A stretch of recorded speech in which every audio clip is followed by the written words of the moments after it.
one of the steps to preparing a Sunday talk is about a week beforehand, I get a little message from Patricia saying, can you give me your talk title and a little blurb to put in the newsletter?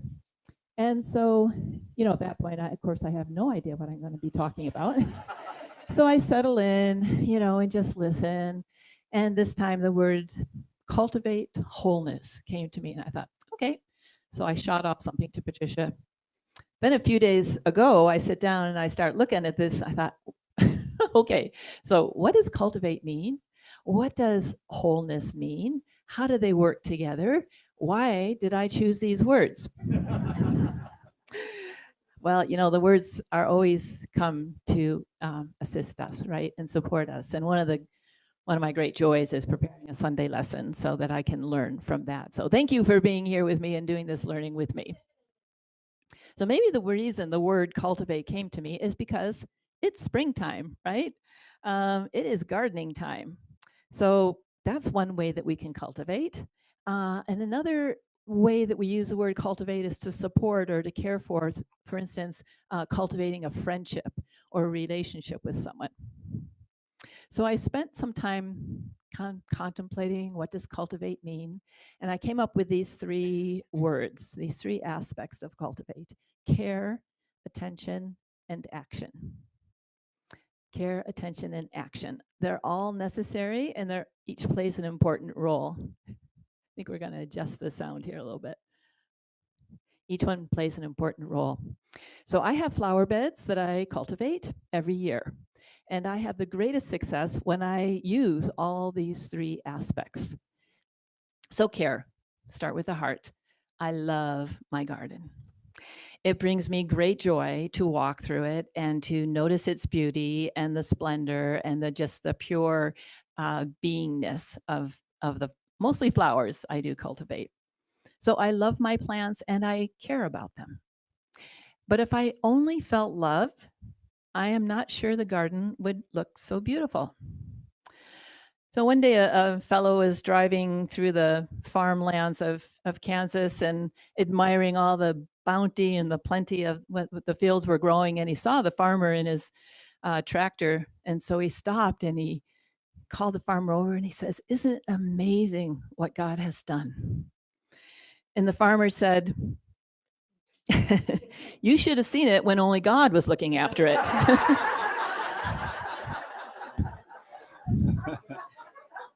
So care is part of the picture, but it's not the whole picture. We also need to pay attention. Are the plants looking droopy? Are there weeds growing up and crowding out the flowers? Are there pests there, insects, or some disease that's happening? So I see my flowers not only with the eyes of love, but with focus and attention. Even using these two, care and attention, still would not bring the results that we want. There's also an action piece. I water my flowers, I weed the beds, I take care of the plants, I prepare the soil, I take care, I take steps to ensure the health of the whole system. So to cultivate means we approach with love and care, we pay attention to what's going on, and we take the appropriate action when needed. Now the word wholeness, what does that mean? Well, the first thing I remind myself every time I hear that I am whole is that wholeness does not mean perfection. I'll repeat that. Wholeness does not mean perfection. So important to remember. So if we look at a physical object, like Patricia was telling the story about the different mugs, we can see, is it whole or is it broken? And it might be easy to see ourselves the same way. Are we whole? Are we broken? But we are not a bowl or a cup. We are so much more than that. There's a beautiful passage in Psalm 139. It says this: "You formed my inmost being. You knit me together in my mother's womb. I am awesomely and wondrously made. My soul knows this very well." And another one from 2 Timothy, "God did not give us a spirit of cowardice, but rather of power and love and wisdom." So I'm not sure we can really imagine how beautifully created we are, how awesomely and wondrously made. But there are some ways, we have some ways to help us remember how amazing and wondrous we really are. Music.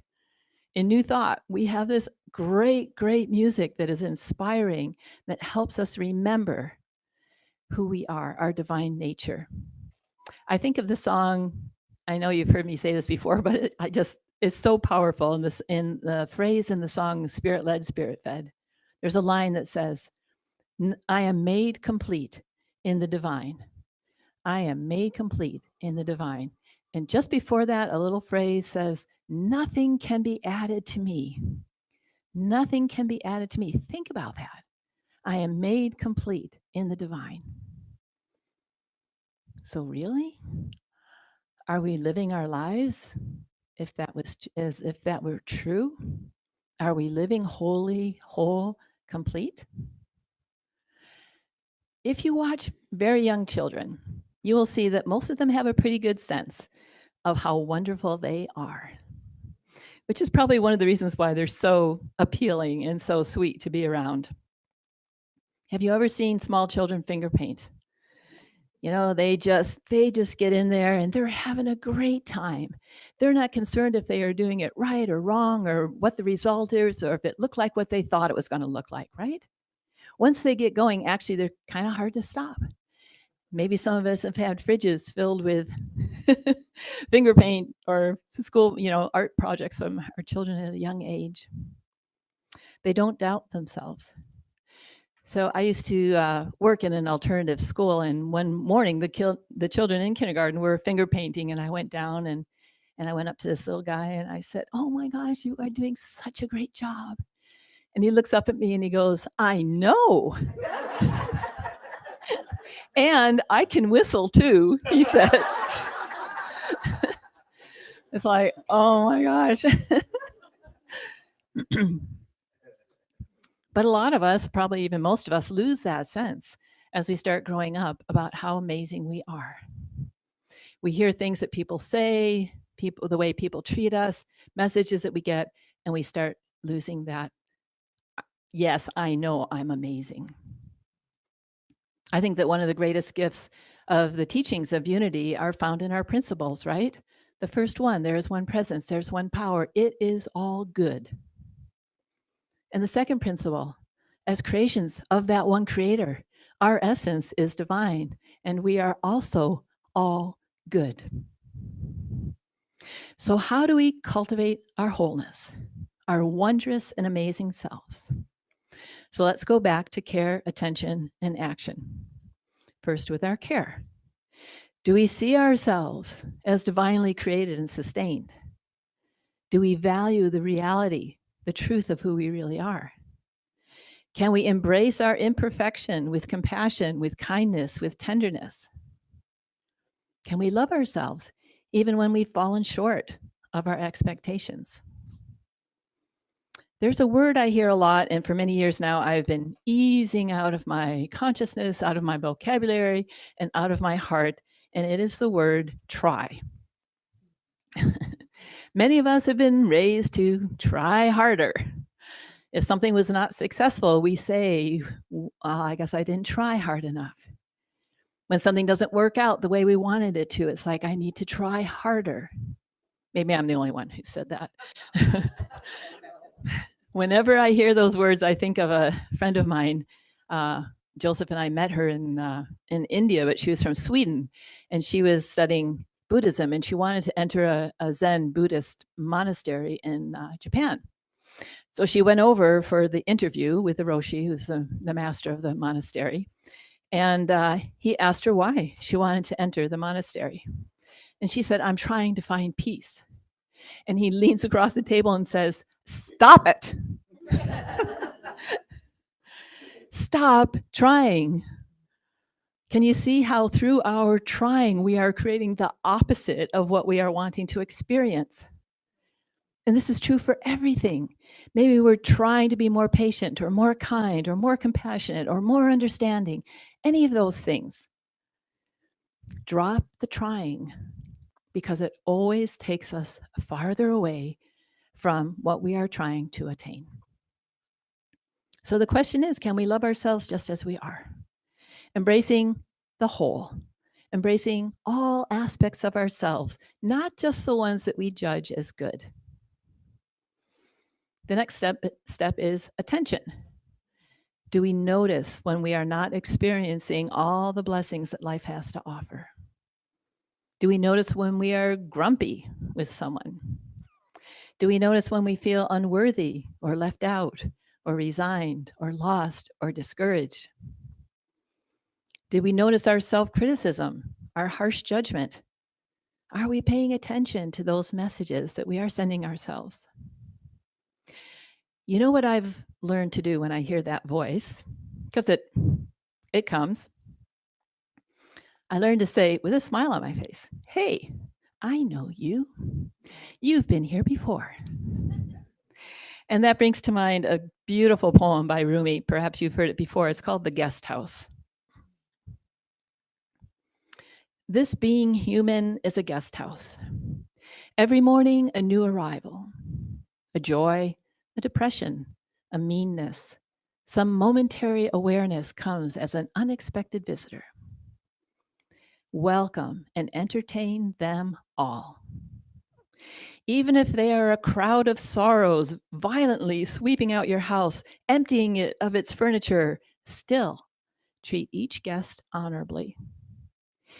It may be clearing you out for some new delight. The dark thought, the shame, the malice, meet them at the door laughing and invite them in. Be grateful for whoever comes, because each has been sent as a guide from beyond. So next time you hear that little voice going, "Yeah, you should have done that better," blah, blah, blah. Any of those voices I could have heard this morning when I knew I was going to be late. It's like, I know you. Come on in. Because as you know, the more we try to shut something out or ignore something or pretend like we're not hearing it, that's what takes up all the energy. Just invite it in and meet it face to face. It's not that bad, I guarantee you. So the question is, can we embrace our wholeness, our imperfection with love? Can we welcome all of it, knowing that every aspect of it is within the scope of our divinity?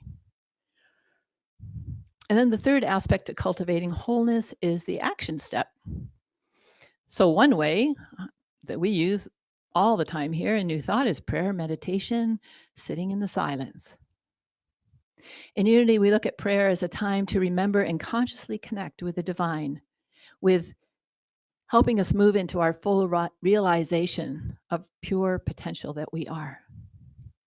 To remember that there is a power that is greater than any person or circumstance, and that we are one with it. Here's a great kind of prayer from an 8-year-old girl. Dear God, thank you for the baby brother, but what I asked for was a puppy. And then she goes on to say, I've never asked for anything before. You can check. So we want to make prayer and meditation a regular part of our day. There are many techniques out there. Find one that works for you. It's how we find our way back home. I have a short story from a wise old bear, Winnie the Pooh. Rabbit, Pooh, and Piglet have taken a walk in the forest and have become lost, wandering in circles for hours discussing how to get home. Finally, Rabbit leaves. Pooh and Piglet wait for a while, and then quietly, Pooh says, "Now then, Piglet, let's go home." "But Pooh," cried Piglet, "do you know the way?" "No," said Pooh, "but there are 12 pots of honey in my cupboard, and they have been calling me for hours. I couldn't hear them properly before because there was so much talking. But if nobody says anything except those 12 pots, I think, Piglet, I shall know where they are calling from. Let's go." If we can just be quiet, we will hear that treasure, that goodness, that honey calling us home. It's important to take time to be quiet, to cultivate our wholeness so that we can hear our way back home to our spiritual home.